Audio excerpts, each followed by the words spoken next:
Сәлем, бүгін біз сіздермен өте жеңіл салат түрін дайындайтын боламыз. Бізге осындай екі жағы ашық форма керек болады. Содан соң 3-4 қана құраммен керемет салат дайындайтын боламыз. Видеоның соңына дейін қарап, жасап көруді ұмытпаңыз, сізге сөз ұнайды. Ең алдымен огурцымыз бен помидорымызды осылай уақтап турап аламыз. Өзіңіздің қалауыңыз бойынша теркадан өткізсеңіз болады. Бізге шпрот керек болады. Шпроттың екі түрі болады. Бізге именно осы балық түрі керек болады. Екінші түрі жарамайды. Осы балық түрімен өте керемет болып шығады. Мінекей огурцымызды турап алдық. Енді кезекте помидорымызды да уақтап турап аламыз.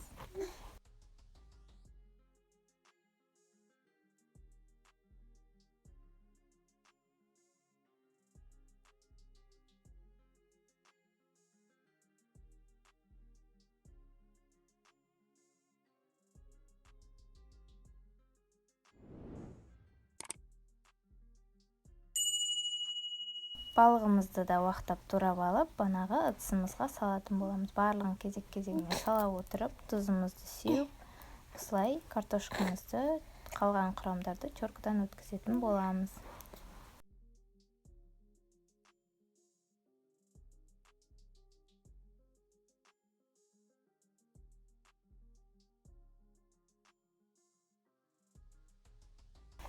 Мінекей картошкамызды салғаннан кейін кішкене ғана тұз сеуіп отырамыз. Әр слойдан кейін және майонез қолданатын боламыз. Майонез өзіңіздің қалауыңыз бойынша көбірек қолдансаңыз болады. Барлығын осылай рет-ретімен салып шығатын боламыз.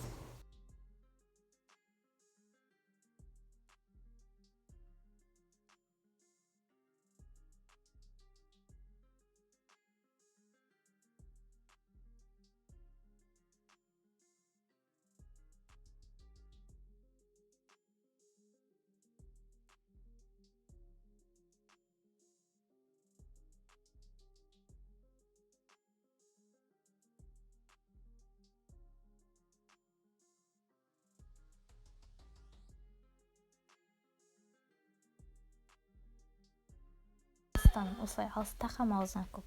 Айт. Асына, бекіт басына, асымыз көп болсын, биямыз сау болсын, амин.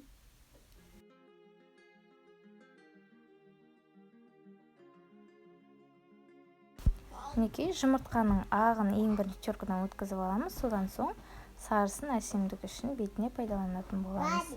Осылайша біздің салатымыз дайын болады, өте дәмді болып шығады.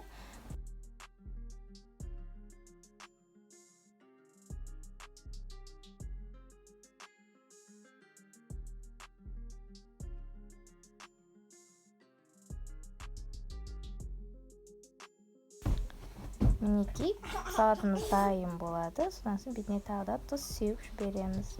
Мінекей біздің салатымыз дайын, ас болсын. Видеоның соңына дейін қараған болсаңыз, менің видеом ұнаған болса, арнама тіркеліп лайк басып кетуді ұмытпаңыз. Рахмет.